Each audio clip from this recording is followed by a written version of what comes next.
Tuition से क्या होता है? कहीं जॉब करते तो अच्छे पैसे मिलते, पढ़ाई का खर्चा भी खुद ही निकाल लेते। फिर घर का खर्चा उठाना क्या मेरी जिम्मेदारी है सिर्फ?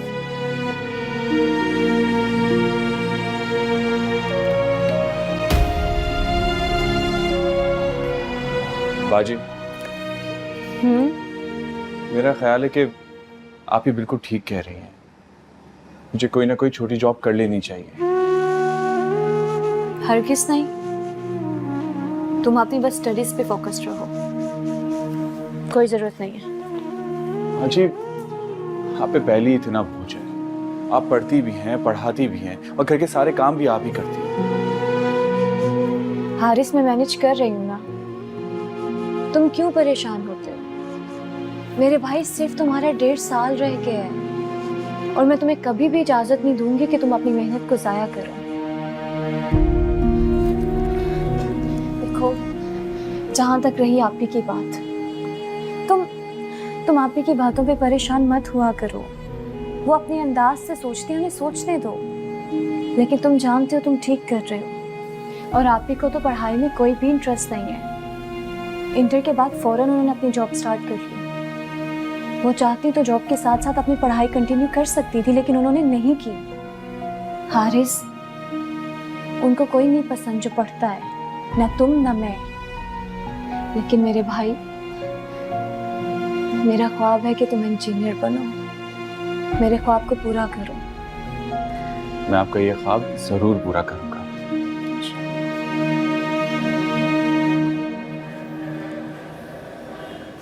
मैंने गिफ्ट्स ला के दिए थे तुम दोनों को। आपको अच्छी तरह पता है आप भी, मैं मेकअप यूज़ नहीं करती, इसलिए मैंने अम्मी को दे दिया। लेकिन आपका बहुत शुक्रिया।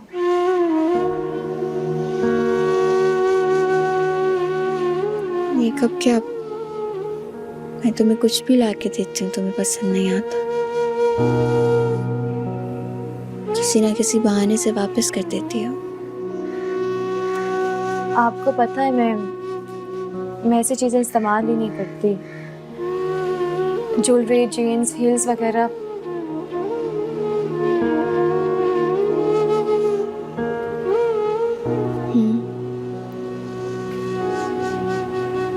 इस बार बुर्का ला दूंगी,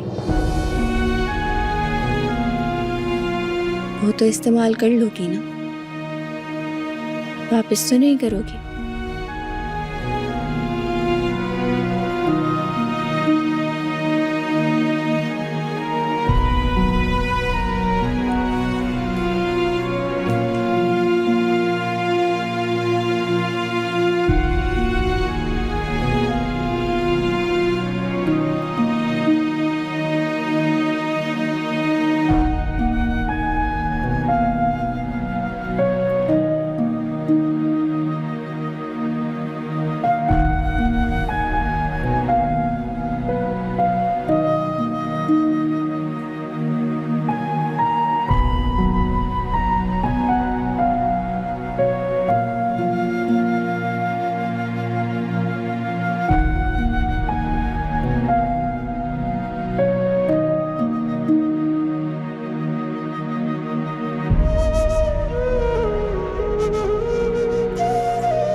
आज तो अम्मी को उनकी बहू दिखाई दूंगा।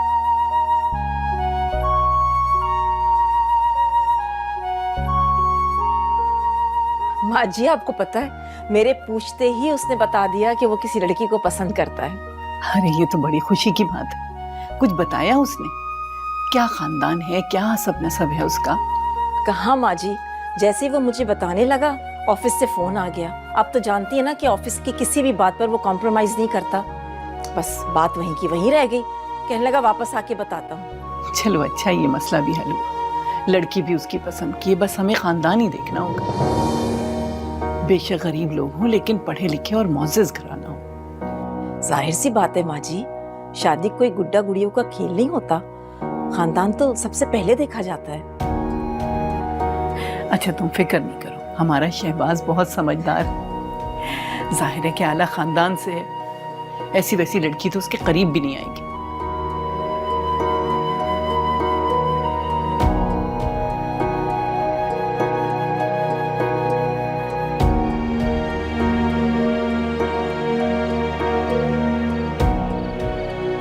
कैसे बता सकूं मैं उन्हें कि फारिया की अम्मी एक फैक्ट्री में मामूली जॉब करती है,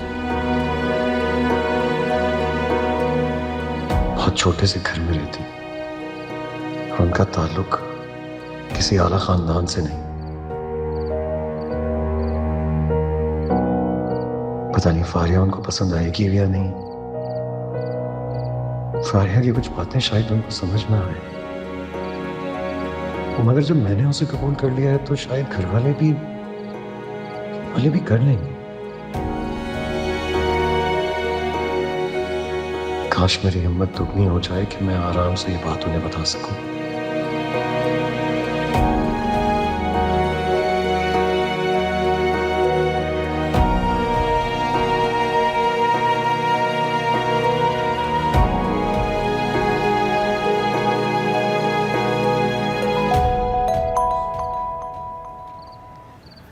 जी अल्ताफ। जी सर, आई एम सॉरी मैं आपको इस वक्त डिस्टर्ब कर रहा हूँ। वो हमारे सनशाइन वाले क्लाइंट का फ़ोन आया था, उनको लंदन जाना है सर। तो सर उन्होंने अर्जेंट मीटिंग की रिक्वेस्ट की है। मैंने कल सुबह 9 बजे की आपकी फ़्लाइट कंफर्म कर दी है इस्लामाबाद के लिए। अच्छा चलो ठीक है, मैं कल आता हूँ फिर। Okay okay ma'am.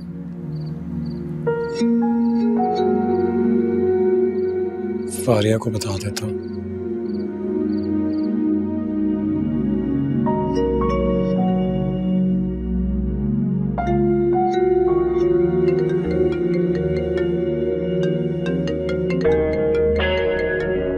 इसे तो यहाँ भी आराम नहीं है। सॉरी, इतनी अच्छी फिल्म छोड़कर मैं तुमसे बात नहीं कर सकती।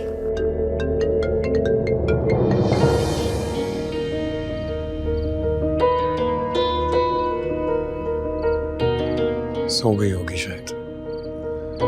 चलो कल मीटिंग से वापसी पे ही जाता हूँ फिर।